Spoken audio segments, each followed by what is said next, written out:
Buenas tardes a todos, bienvenidos a esta cuarta sesión del seminario de estudio en artículos de computación cuántica e inteligencia artificial. Después de tomarnos un receso la semana pasada por otro evento que teníamos en estos horarios, para mí es un gusto presentar a un gran compañero, Ángel Martínez, quien nos va a presentar y nos va a hablar hoy un poco sobre Quantum Machine Learning para aplicado al sector de las finanzas. Hola Ángel, bienvenido. Adelante. Hola Cristian, buenas tardes. Sí, entonces vamos a explicar un poquito de lo que yo estuve presentando en modalidad de póster en la Universidad de Berlín y en la Universidad de Aachen, que fue el tema de Quantum Machine Learning for Finance o aplicado a finanzas. Entonces, pues empecemos. Yo soy pues estudiante de física del departamento de física de la sede de Bogotá, de la Universidad Nacional. Entonces, empecemos por el principio, por el título, Quantum Machine Learning for Finance. Entonces, Quantum, ¿a qué nos referimos con Quantum? Nos referimos a computación cuántica, que es fundamentalmente distinta a la computación clásica en el aspecto de que vamos a usar qubits en vez de bits. Un bit en computación clásica no es más que una cosa, un sistema que va a estar en el estado 0 o en el estado 1, es excluyente. Por ejemplo, puede ser que por un transistor pase o no pase corriente, entonces sería 0 y 1 o 1 respectivamente.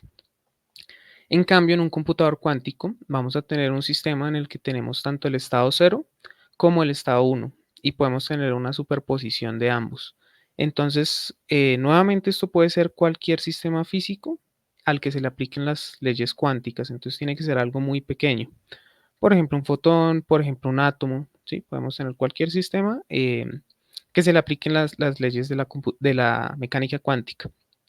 ¿Y por qué lo hacemos? Porque vamos a tener una cosa que se llama la supremacía cuántica, en la que vamos a tener velocidades de convergencia o de optimización de algoritmos mucho más rápidas que lo que podremos obtener nunca con la computación clásica. Entonces, digamos, esa es la motivación principal.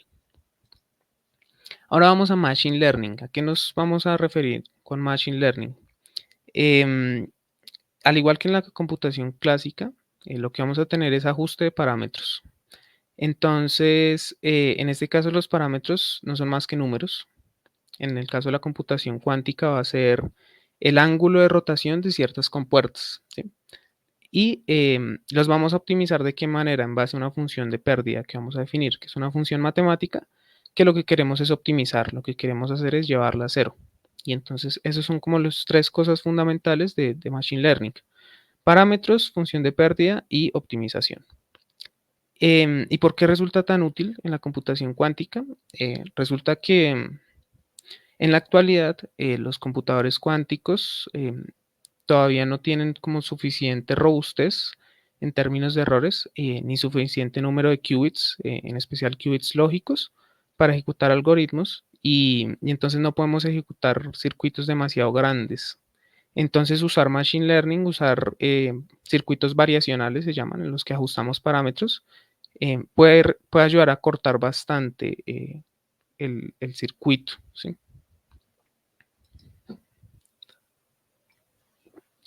Y por último, vámonos con Finance, con la parte de finanzas. Estamos motivados a buscar tres, digamos, números, ¿sí? Que van a tener un significado en finanzas, en particular en el mercado de acciones. Uno va a ser el beneficio, el S sub T, ya vamos a ver con calma qué es. Y dos métricas de lo que va a ser el riesgo. Una va a ser el value at risk y el otro va a ser el conditional value at risk. Entonces, primero vámonos con el beneficio, el S sub T, que en particular lo vamos a aplicar a opciones de compra. Entonces, esto no es más que, aquí tenemos el ejemplo de una acción, por ejemplo, Nvidia, y supongamos que compramos una opción de compra en el tiempo T, en el tiempo T0, aquí inicialmente, y lo compramos a un precio determinado, que es lo que estaba valiendo en su momento.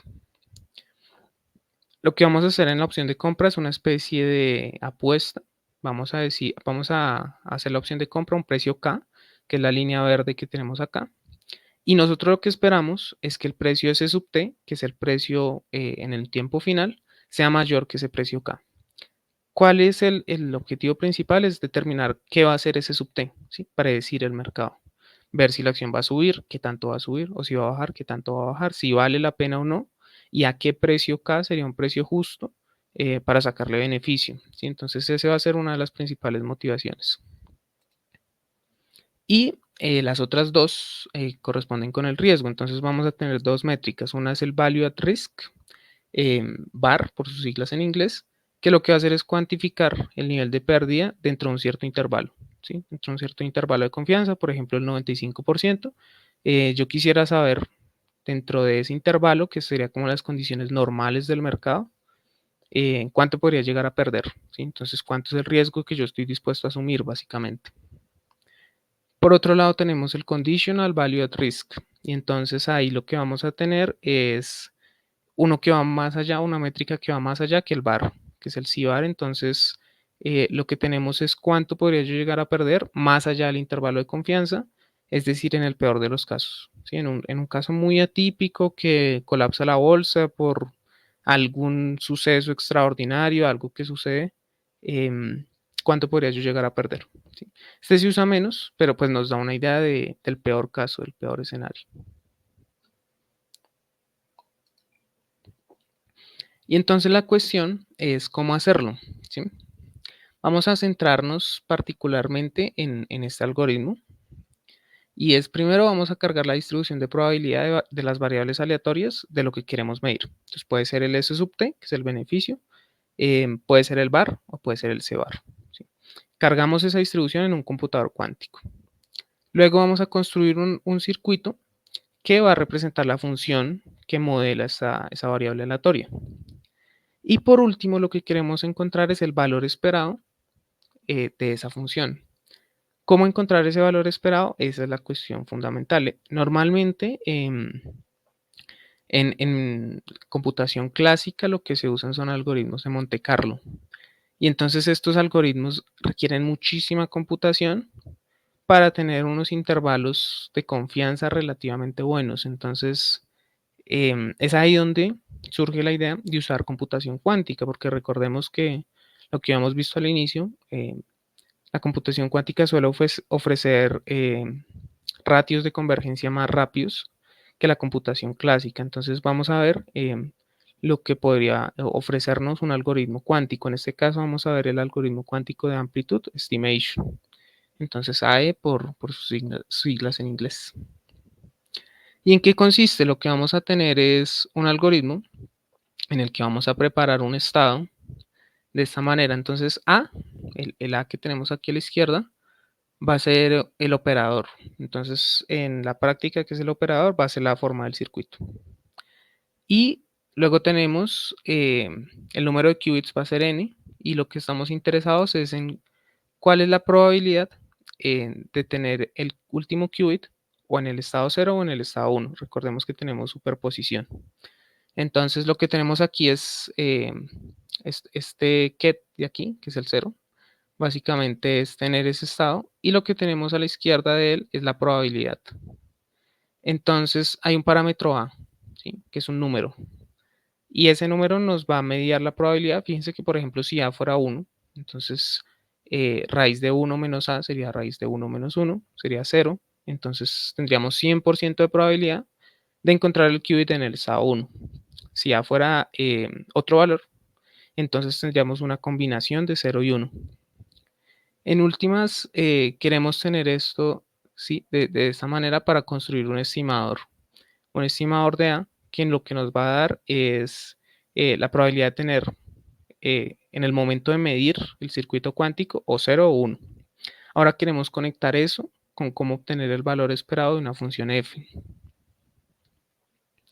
Entonces, para eso vamos a aplicar sobre la variable aleatoria x, que es la variable de interés, ¿sí? Es lo que queremos medir, sea el beneficio, sea el VAR o el CVAR.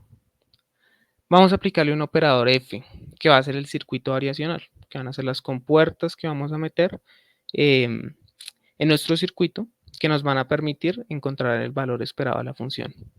Entonces lo que tenemos aquí es que esta es la forma, en términos generales, de el operador f, ¿sí? Entonces, I es el qubit iésimo, porque en un circuito cuántico podemos tener varios qubits, n qubits en particular, y se va a aplicar sobre cada uno de ellos de esta manera. Va a tener un 1 menos f sub i en el estado 0 para el qubit A, más la raíz de f sub i aplicado al estado 1 en el qubit A, y eso para cada uno de los qubits. Y por último vamos a tener un qubit ancilla, que va a ser como el último qubit de nuestro circuito. Y el efecto que va a tener aplicar el operador F, que es el circuito variacional, que es donde vamos a ajustar los parámetros, los ángulos de rotación de los que hablábamos inicialmente, tendremos esta expresión de aquí, y es todas las posibles combinaciones de X, que es lo que significa la sumatoria de ahí, van a estar representadas en una probabilidad P sub i, que es una probabilidad de ocurrencia, asociada al operador F. Entonces, el operador F nos va a dar la información de lo que estemos modelando, por ejemplo, del beneficio, y el P sub i nos va a dar la probabilidad. Y entonces, lo importante aquí es comparar esta ecuación azul con la anterior. Antes teníamos una, ahora tenemos un f sub i. Entonces logramos conectar ese parámetro que vamos a estimar, que corresponde a la medición o de 0 o de 1 en el último qubit, en el qubit de ancilla, con una función f. Y entonces eso es lo que queríamos obtener. Entonces, ¿qué es A en últimas? Que es el valor que queremos estimar. A va a ser el valor esperado de la función f. Y la función f la vamos a construir en base a lo que queramos modelar, por ejemplo, el beneficio o una de las condiciones de riesgo. Y va a tener esta forma. Entonces, la cuestión fundamental aquí es que nosotros midiendo el último qubit, el que llamamos el qubit de ancilla, obtenemos información del valor esperado de la función f. Entonces, esa es como la parte muy resumida matemática de lo que se hace. En últimas, lo que tenemos es una distribución de probabilidad, la cargamos para un caso, por ejemplo, el beneficio, algunos de los factores de riesgo. Aplicamos el circuito variacional que tiene unos parámetros que podemos ajustar y obtenemos un valor para A, que es el parámetro que queremos estimar. Y luego vamos a ver qué tan bueno fue esa estimación, ¿sí? Y con esto vamos a obtener una ventaja fundamental frente a la computación clásica. Entonces, ya yéndonos más hacia los resultados. Entonces, los resultados de este algoritmo de amplitude estimation, de estimación de la amplitud, van a ser estas líneas que tenemos, por ejemplo, concentrándonos en el gráfico de arriba a la izquierda, que donde m minúscula es el número de qubits que se usaron. Esto los autores lo hicieron en un computador cuántico real de IBM. Y las barras azules son la probabilidad de medir uno de los estados. Entonces, veamos que la probabilidad más alta está por aquí, cerca de la línea roja. ¿Qué es la línea roja punteada? La línea roja punteada es la estimación clásica del resultado. Entonces, tenemos relativamente el mismo resultado, solo para 7 qubits, ¿sí? Para 9 qubits tenemos incluso que la línea más alta, la línea que está después de la línea roja, es incluso más cercana, ¿sí? Entonces tenemos que con mayor probabilidad vamos a medir un valor cercano al correcto, al que nos daba el algoritmo clásico. Y a la derecha tenemos algo similar, pero entonces estos son resultados para value at risk en concreto, los de la izquierda son para beneficios. Y la línea verde va a ser la de mayor probabilidad y va a ser la que nos arroja el resultado de amplitude estimation. Entonces veamos que solo para 3 qubits relativamente se acerca, para 3 qubits correspondería a 8 posibles combinaciones. Y abajo tenemos ya para 4 qubits, vemos que la probabilidad más alta se acerca muchísimo a la línea roja. Entonces estos son casos pequeñísimos en los que resulta más rápido el computador clásico, pero veamos que aún así el computador cuántico se acerca bastante. La ventaja en realidad es cuando estos valores son mucho más grandes, cuando son muchas variables las que tenemos que tomar en cuenta y tenemos un sistema mucho más grande de los que aquí. Y es ahí donde vamos a ver esta ventaja de aquí, que es el qué tan rápido converge el error para diferentes tamaños de sistema, que vamos a caracterizarlos con M mayúscula. Entonces tenemos tres líneas. Entonces la línea roja, la que está más arriba, quiere decir que es la que converge más lento, corresponde al algoritmo clásico, al algoritmo de Monte Carlo. En un computador, digamos, en el caso ideal, en el computador más potente, con el algoritmo de Monte Carlo más rápido que podamos tener. Ese es el límite, digamos, teórico de la convergencia. Por otro lado, tenemos la línea azul, que es la más baja, que se refiere a este algoritmo cuántico de Amplitude Estimation, en el que vemos que la convergencia cae muchísimo más rápido. Entonces, esa es la ventaja. Y esto sobre todo se nota más, digamos, para los valores más a la izquierda, que corresponden a M más pequeños, es decir, a sistemas más pequeños. No se nota tanto la diferencia, pero veamos cómo diverge para M más grandes. Entonces, para sistemas aún más grandes, la diferencia es aún mayor, converge mucho más rápido el algoritmo cuántico. Y por último, tenemos la línea morada, que es la línea intermedia de aquí. Entonces, esta línea púrpura, lo que tenemos es una implementación del circuito de Amplitude Estimation variacional, como lo que estamos aplicando aquí, en el que el circuito es muy pequeño. Y incluso con el circuito más pequeño posible, es decir, no en el caso ideal, tenemos una ventaja considerable que nuevamente crece con el valor de m eh, para la convergencia en el error. Entonces, en general, utilizar este algoritmo cuántico es más rápido, va a converger más rápido que el mejor algoritmo clásico. Esa es la cuestión más importante. Entonces, veámoslo en los resultados, ¿sí? Aquí tenemos dos resultados de dos papers en el que vemos cómo la convergencia es mayor para el algoritmo de estimación de la amplitud. A la izquierda tenemos cuando se está considerando el beneficio en una opción de compra para ambos algoritmos, para Amplitude Estimation y para Monte Carlo. Entonces, los círculos azules corresponden a Amplitude Estimation y M minúscula es el número de qubits. El número de muestras es M mayúscula, que va a corresponder con 2 a la M. Entonces lo que tenemos es que inicialmente el algoritmo de Monte Carlo converge más rápido. ¿Sí? Para 2 a la 7, para 2 a las 8 un poco. Ya para 2 a la 9 el algoritmo de Amplitude Estimation es mejor. Para 2 a la 10 es aún mejor. Para 2 a la 11, 2 a la 12, 2 a la 13, esta diferencia aún aumenta. Es decir, encontramos la variable objetivo con menor error más rápidamente, en menos iteraciones. Y a la derecha tenemos algo muy similar, pero ya no para opciones de compra, ya no para calcular el beneficio, el S sub t del que hablábamos antes, sino para valores de value at risk, para la métrica del riesgo que teníamos inicialmente, que definimos. Y esta gráfica pues muestra algo muy similar.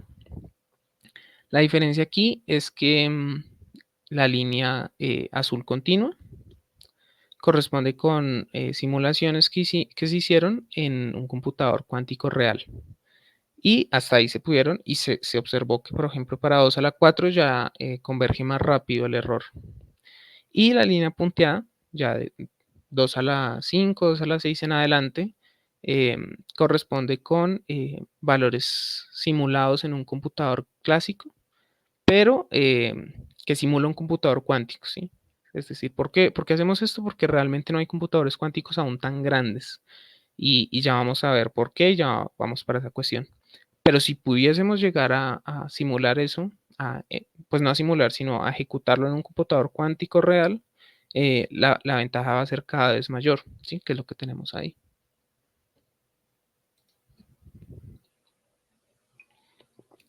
Y entonces, cuál es la cuestión? ¿Cuál es el problema de usar más qubits? Sí, porque pues uno ya ve que si uno aumenta el número de qubits, tiene convergencias, el error converge mucho más rápido. Entonces uno diría, pues usemos 100 qubits, por ejemplo. La cuestión es que en la práctica construir estos circuitos requiere no solo muchos qubits lógicos, sino muchas compuertas. Aquí tenemos algunos valores de referencia también sacados de los mismos papers de las gráficas anteriores. Por ejemplo, para 3 qubits necesitamos 2091 compuertas, single qubit compuertas que se aplican solo sobre un solo qubit, como por ejemplo una compuerta NOT. Necesitamos 2056 compuertas CNOT, que estas se aplican sobre 2 qubits, que son de estas que si el valor de un qubit es 0, entonces el otro se mantiene igual, y si es 1, se le aplica una NOT al segundo, que tenemos un qubit de control y un qubit de objetivo.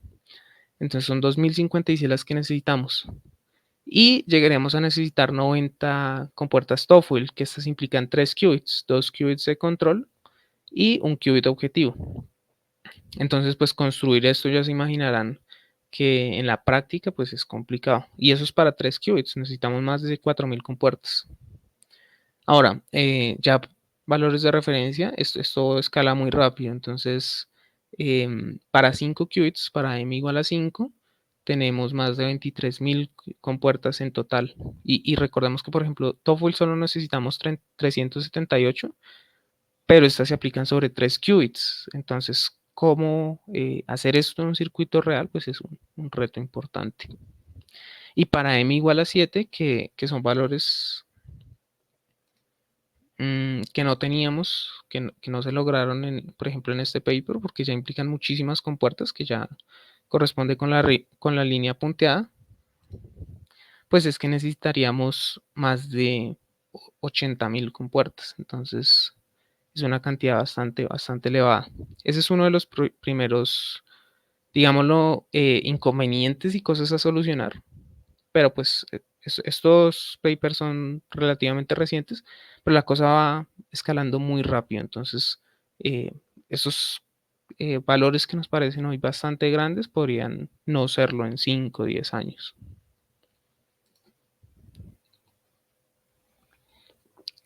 Y por otro lado, tenemos los valores de error dentro de los qubits. ¿A qué nos referimos con esto? A que el resultado que si yo pongo una cierta superposición en un qubit se mantenga. Recordemos que estos son sistemas físicos. Entonces, por ejemplo, imaginémonos que un qubit es un átomo. Y si está en un estado excitado va a ser 1, si está en un estado base va a ser 0.